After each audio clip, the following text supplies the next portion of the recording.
Awaken, Sons of Magnus. Today, we're painting Rubric Marines for Warhammer 40,000. So return to dust, and let's do some hobby.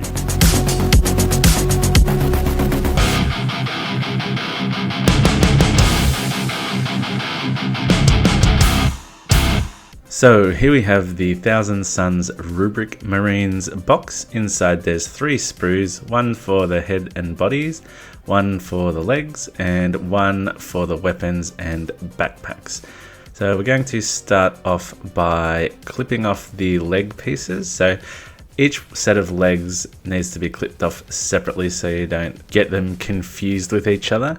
And I'm just going to use a blunt knife to scrape away the mold line. This is sort of a little bit older kit, so it has mold lines everywhere. I'm going to brush away the scrapings, and then I'm going to use Citadel plastic glue to glue them together. So just line up the parts for the left and right leg and put them together, and then each set of legs has a tabard which goes at the front, so there's like a little hole in the body that the tab goes into. So once you have a set of legs ready, it's time to build the body. They come into separate halves, and just be careful you've got the right 2 halves together, otherwise it will look a bit silly. So once I have the body together like that, I am going to attach the legs to the body. They're on a little ball joint, so it's easy to put together and you can adjust it a little bit. Now, I also converted this guy's thumb. I just made it a bit wider because I want to have the option to swap out different weapons. So how am I going to do this is by putting the 2 arms together, but not gluing in the weapon. So you can see I've got like a little piece of blue tack to loosely hold the weapon in while I glue the arms together. It's a little bit fiddly, so I had to make some small adjustments here and there to make sure that the arms did still fit on and looked good, and also were loose enough to let me take the weapon out. So once that's done, you can see that with a little bit of angling and moving, I can take the Soul Reaper cannon out, and then I can replace it with the 2 other weapon options, the Warp Flamer and the Bolter. Now realistically, I'm always going to have one with the Soul Reaper cannon, but I might want to swap between the Bolter and the Flamer depending on which kind of list I'm running. Now I also did a little conversion with some Exalted Sorcerer arms to make my Aspiring Sorcerer a little different. So now it's ready to paint, so I spray it in Chaos Black, and I'm going to start off with Lead Belcher. So we're going to dry brush the Lead Belcher on to the Chaos Black, and you'll notice this video now will transition to sort of a longer form where I'm not actually going to cut from the start of the painting to the end. I'm just going to let it run all the way through to give you an idea of how long it actually takes to paint a Rubric Marine in my style, because they are one of the more complicated models. Chaos Marines in general, they have a lot of trim and a lot of little details, and some people can get discouraged by painting them just because of the amount of time it can take. So I wanted to show you the method that I use to try and get them done to a reasonable quality, but without taking a super long time. Now, it's not going to be quick by any means. It takes over an hour for a single Marine, but if you break it up, then it's probably something that's a bit more achievable than you might think. So as you can see, I'm dry brushing the silver all over the model, just leaving a little bit of black in the crevices. So my paint scheme for my Rubric Marines is mostly silver and gold. The lore behind that is they've been stuck in a sort of time warp out in a desert world for thousands and thousands of years, and that has stripped all of the paint off their armor and just left basically silver. So this is a little different to the default color scheme, which is the Prodigal Sons, which is the blue and gold. But with some adjustments, you could probably paint them in a similar kind of method. So instead of painting the base coat with silver, you might paint the base coat with gold or with blue, and then use the same kind of method or the same process using different paints to come up with your own color scheme. So you can see I'm going to do this example painting the Soul Reaper cannon, but during this process I actually painted all the different weapons options at the same time, as well as the icon of flame, but I'm not going to show all of those because the method used is exactly the same, and really what this is trying to show is the minimum time required to paint one Marine. So I'm not going to include the separate weapon options in that. So once the lead belcher is down, I'm going to take some Nuln oil and I'm going to shade the whole model. So just do a pretty thick coat of Nuln oil over everything, just making sure that you don't get any really noticeable pooling. So you can just draw the wash out by just putting your brush in any pools and it'll sort of soak up the Nuln oil.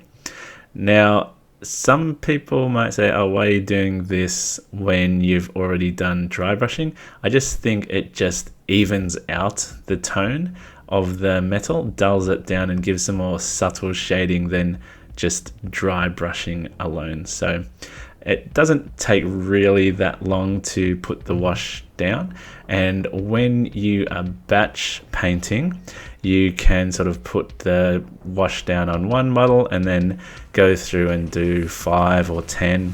I typically try not to do more than 5 at once because then it becomes a bit of a slog. But by the time you're finished with your 5th one, the wash is dry on the first one and then you can go on to the next stage.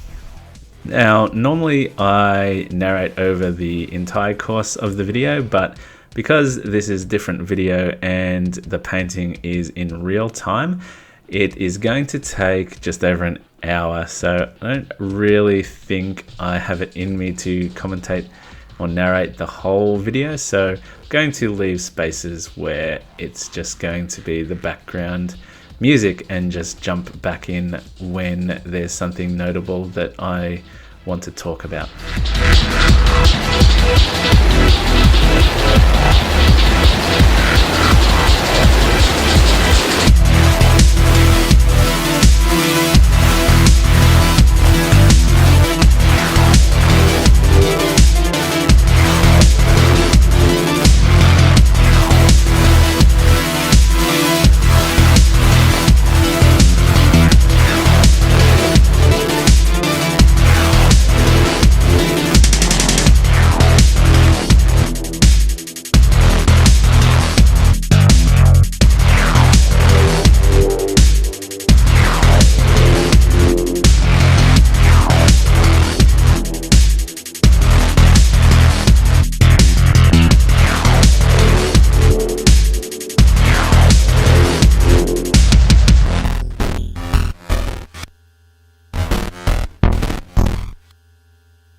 Okay, so now the Nuln oil is done. Next, I'm going to take some Necron compound and I'm just going to do a lighter dry brush, so not as heavy as the original lead belcher, and I'm going to try and keep it in a top-down motion just to bring out some extra highlights and lighten it back up after the Nuln oil. Now, instead of dry brushing, you can use other techniques, traditional highlighting or airbrushing. In fact, my first unit of rubrics that I did, I used an airbrush to do the original silver, and I just found it was a bit annoying to have to thin the paint and clean the airbrush, even though the actual painting itself with the airbrush was pretty quick. But the dry brushing is also quite quick. So personally, I prefer dry brushing. I just think it's really quick and easy, but you can use other methods to paint whatever suits you.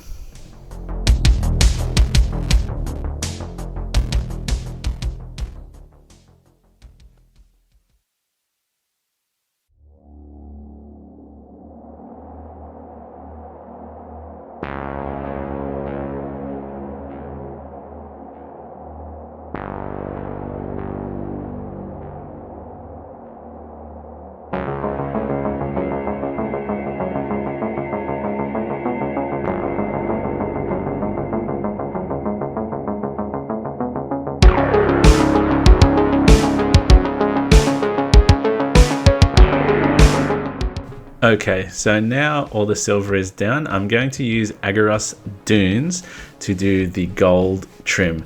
Now, this is probably the most hated step of any Chaos Marine, is all the gold trim.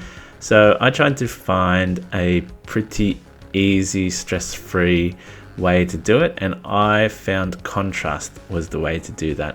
I really love contrast. It just goes on so well. You really just guide the paint around the model. It does shading and highlighting by itself. And in this case, you can put it over metals and it gives a really nice metallic effect to whatever paint you put over. But it still does take a long time. So this particular section with the gold trim takes nearly 30 minutes per model. It's by far the longest part, so yeah, it's quite time consuming, but you've really got no other option for Thousand Sons, because out of all the Chaos Marines, they're the ones with the most gold trim. You can use other methods to try and avoid painting the gold trim. A popular one is actually base coating the model in gold, so either with Retributor spray or some other gold spray, or you could do, if you're using a method like mine, undercoat it in black and then start off by dry brushing the whole model in gold and getting all the gold first, and then going in and filling in all of the non-gold pieces. But for me, it's probably about the same amount of time doing that compared to just painting in the gold.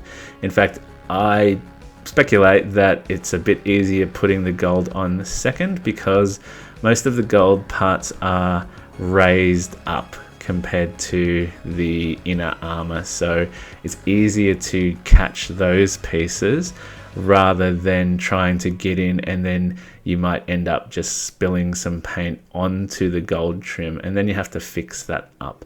That's my theory anyway. And especially if you're using contrast paint, it kind of just flows where it needs to go. So I just find that this was a really easy, stress-free way to get through all of that gold.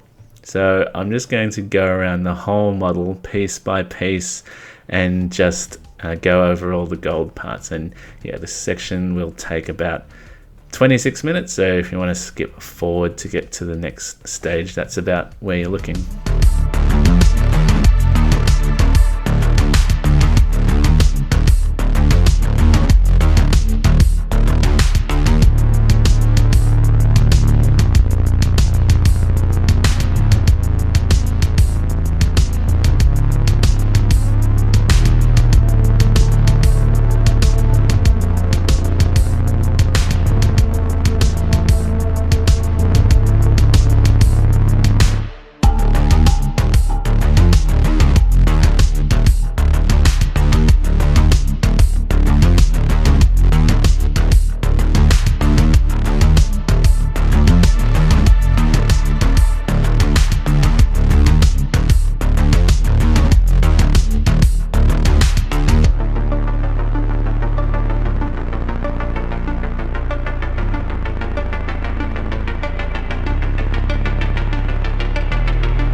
Okay, so we've finally finished all the gold trim.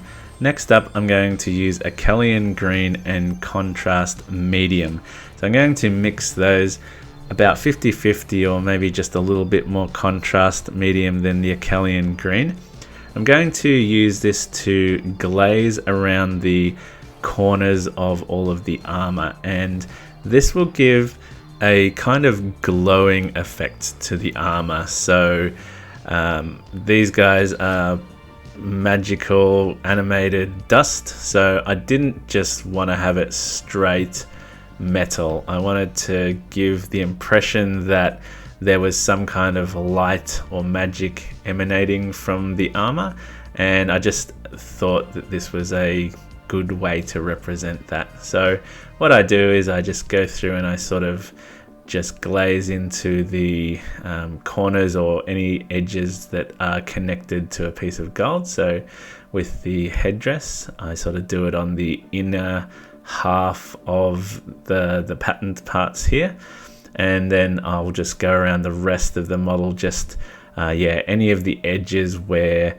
the inner silver armor connects with the gold. I'm going to do a similar kind of effect, and I really like how it looks, and it just gives a kind of hint that there's something going on there, or it could be that it's a representation that the armor did used to be blue, but it has slowly faded and sapped away over the course of time. Now, because I'm going all the way over basically every piece of the model, it does take a little bit of time. It's about 15 minutes or so about half the time as it took to do the gold trim. But again, I really think it's worth this step just to give that extra effect to the models.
Okay, so now the glazing is done, I'm going to use Wraithbone to clean up any of the other parts that I don't want to paint in metal. So there's a few little details across these models. This particular one has like a little token or talisman with a piece of cord that is holding them on. So a few of those have those, or little parchment looking things. This one also has a harness on his. I guess you could paint that in silver, but I wanted it to paint a different color, so just go around there. There are also some gems and the undersuit and the hoses that are on the backpack and the helmet. So I'm just going to go around to all of those and undercoat those in the Wraithbone.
So I've undercoated all of the small details in Wraithbone, but I'm now going to use Techless Blue to undercoat the tabard. And the reason I'm doing this is because I'm going to paint them blue, but I have a particular method of combining a acrylic paint and a contrast paint, and I think it ends up giving a really nice blue effect compared to painting the blue just straight over Wraithbone. So going to undercoat Techless Blue on the tabard, and then I will go on it and cover that with a contrast paint in a minute.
So I've completed my Techless Blue base coat, and now I'm going to use Thalasar Blue, and I'm going to thin it down a little bit with contrast medium and then just go over the Techless Blue.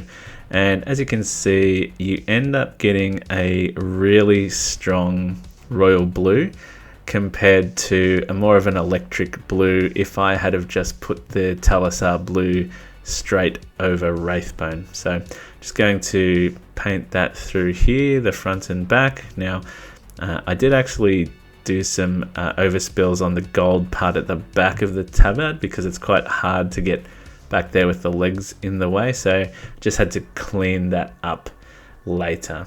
So just make sure you get a bit deeper into the folds of the tabard, or a bit of a thicker coat into the folds and the ends, so you get a really nice contrast.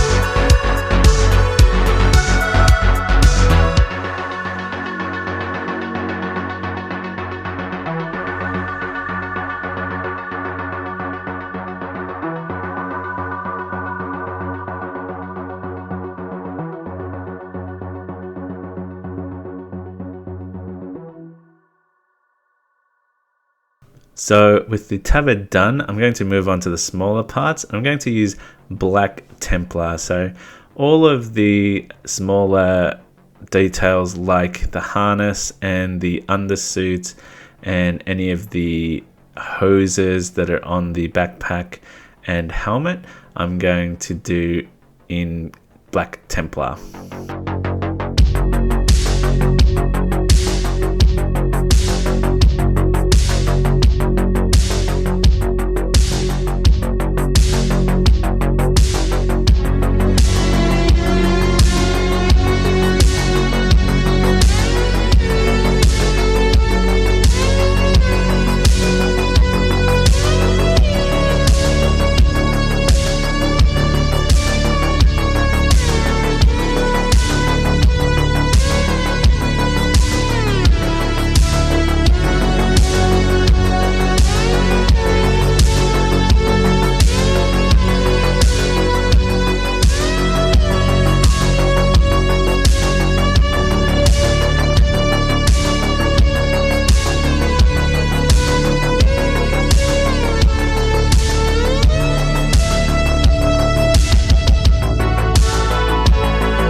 Now I'm also going to use Black Templar to paint any of the areas of the gun where there are runes. So first of all, I'm painting the undersuit part of his hand, and yeah, I'm going to coat all of the parts where there are runes because I want to give a glowing effect to the runes later on, and having the black underneath really helps those stand out. Now with my bolter and warp flamers, I actually also paint the handguard in Black Templar as well, but with the Soul Reaper cannon, it's kind of molded onto the gold part, so I just left this handguard in gold. So once I've done all the Black Templar, next up I'm just going to use a little bit of Gore Grunter fur, and that's just to paint the little cord that's holding the talisman, which the talisman, by the way, I also painted in Black Templar. So not every model will have one of these. So and I guess you could do it in Black Templar if you wanted to. Next, I'm going to use Flesh Tearer's Red to paint all of the gems all over the model. So most of the models have quite a few of these in various sizes all over, and I could have gone and done a little bit of a more detailed gem effect. There's a common effect where you paint a stripe in a darker color on the top of the gem and a lighter color in the opposite corner of the gem, and then do a little white dot to simulate light shining through or refracting through the gem. But I have a lot of Rubric Marines and Sorcerers and Zangor, and they all have gems, so that would be hundreds and hundreds of gems that I would need to paint using that method. So I kind of just reserve that more for my characters, and I just find just saturating the gems with contrast paint gives a pretty good effect without having to spend ages on these little things that people probably won't pay attention to that much, especially on rank and file troops.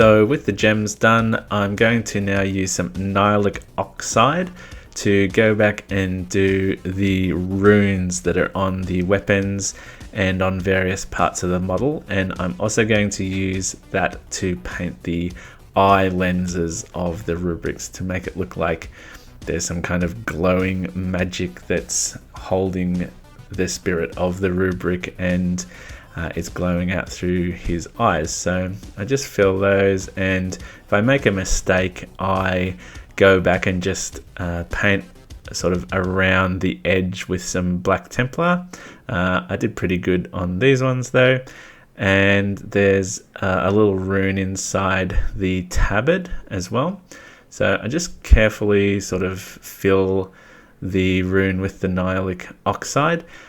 It can get a bit messy because they're very small, and the Nihilic Oxide is quite heavy in pigments. So if you do make a mistake, you can go back and fix it later, which I will fix some of these later, because also when you're doing a lot of these, I actually found it was better to just sort of roughly saturate the Nihilic Oxide inside the runes first rather than bother trying to paint, because you want enough Nihilic Oxide in there to get a strong pigment against the black.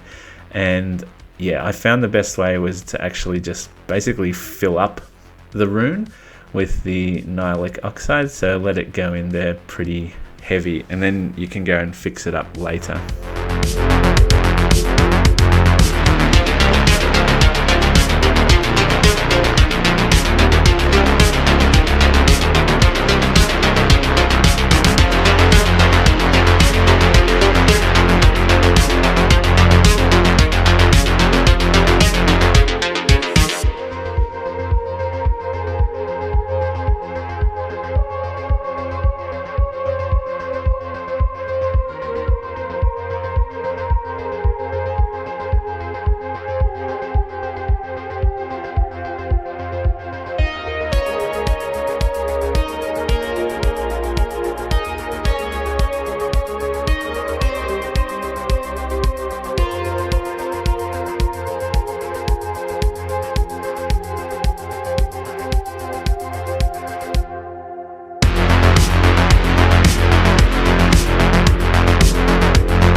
So once that's all dry, I get some Abaddon black, and then I sort of dry brush. So I make sure that there's just a really tiny amount of black left on my brush, and then I'll just gently go through and dry brush over the top, just being careful that I just catch the raised areas and don't go into the runes. So this will sharpen up the black on the top, and it will leave the nihilic oxide inside, so you get a really good contrast glowing effect. And so once that's done, that's basically the model done. So now I'm going to go on and add some transfers. So I'm going to start with some Ard coat, and I'm just going to coat the areas where I'm going to put transfers, so on both pauldrons and then also on the tabard. And this just helps give a smooth surface, which gives the best chance that the transfers will adhere to it and not be bubbling or warp. So I'm going to use Decal Fix and Decal Softener, and the transfers that I'm going to use are off the Chaos Space Marine generic transfer set, which comes with the Rubric Marines. I also did some custom transfers as well. So I'm going to immerse the transfer in water and then apply some Decal Fix to the part where I want to put the transfer on while the transfer is soaking. You can also notice that I sort of cut out the middle of the Thousand Sons logo, and I also cut where the mouth is, because transfers are notoriously hard to apply to rounded surfaces like pauldrons. So I just find by doing this, it helps it adhere to the rounded surface a bit better, and it gives you a bit of leeway because you can sort of close the serpent of the Ouroboros to better fit the curve of the pauldron. So after it's been in there for a little bit, something like 30 seconds or so, I fish it out, and then I just dab off the excess water, but still leave it quite damp. And then yeah, it's a little bit fiddly. You almost need 3 hands to do this, but I've got my model and a brush, or sometimes I use a knife instead. In fact, I think I changed to a knife here.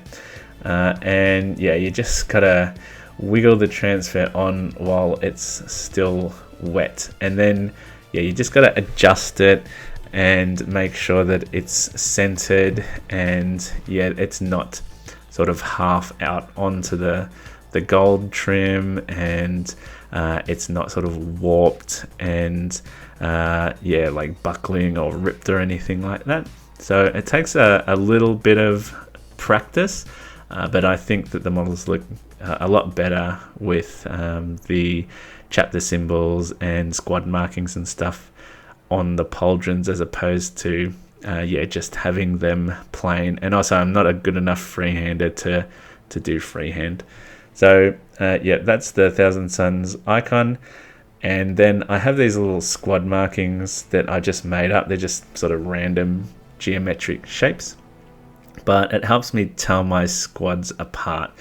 If I'm running multiple squads and they're all sort of next to each other on the battlefield, and it's a little bit more thematic as well. So same method, you put the Decal Fix on, and then once the transfer has immersed a little bit and the glue's softened, you just carefully slide it into place.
So with the tabard for these guys, I chose to use some of the little runic script that's on the Chaos Space Marine transfer sheet. So again, the same method as always. I just put some decal fix on and then put the transfer on and make sure that it's roughly in a straight line and in the center of the tabard.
Now, once the transfers have had sufficient time to dry, I then use the decal softener, which is like an alcohol-based solution. And what that does is it kind of melts away the plastic that's on top of the transfer, and theoretically that will leave just the ink connected to the model underneath. So a couple of thin coats of that. Now, lastly, I'm going to use some Agaros dunes, and I'm going to paint that roughly over the top of the transfers. And the reason I do this is just to help it sort of blend in with the rest of the gold over the model. And then also, particularly for my custom squad markings, the color that those ended coming out with was a bit lighter than the Ouroboros yellow on the Thousand Sun transfer. Even though I sort of color matched them, just the printing or whatever, it didn't work properly. So I need to use this Agaros dune to sort of even out the colors and have them so they're sort of the same colors. Otherwise, yeah, it looks a bit off or a bit weird if I didn't do that.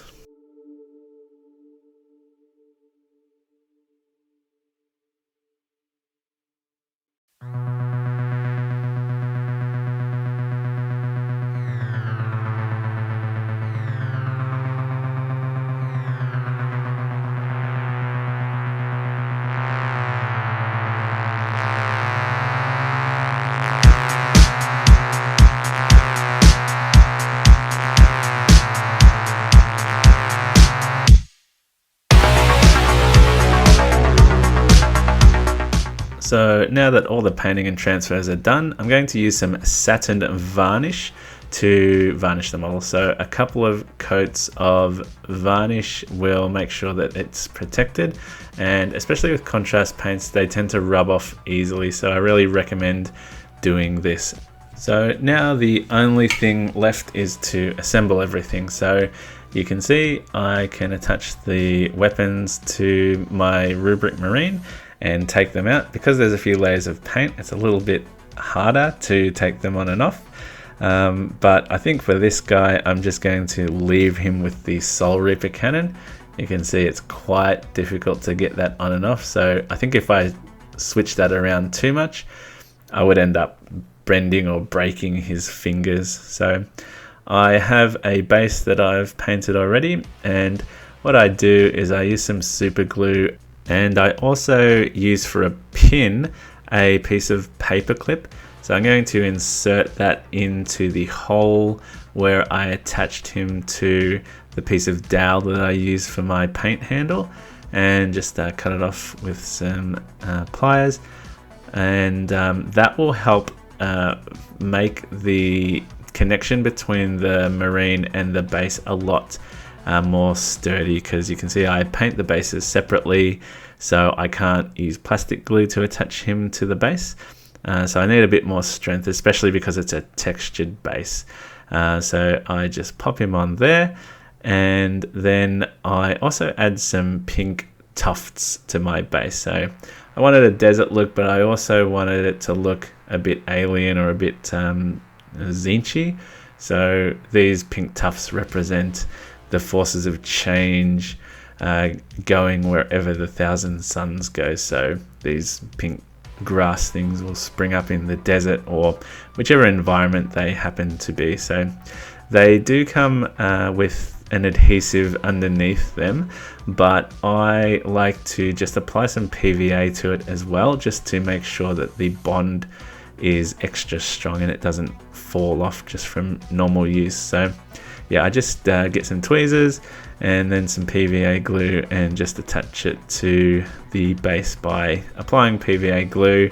I also, where I do put these, I sort of scrape away some of the sand just to make sure it's a smooth a connection as possible.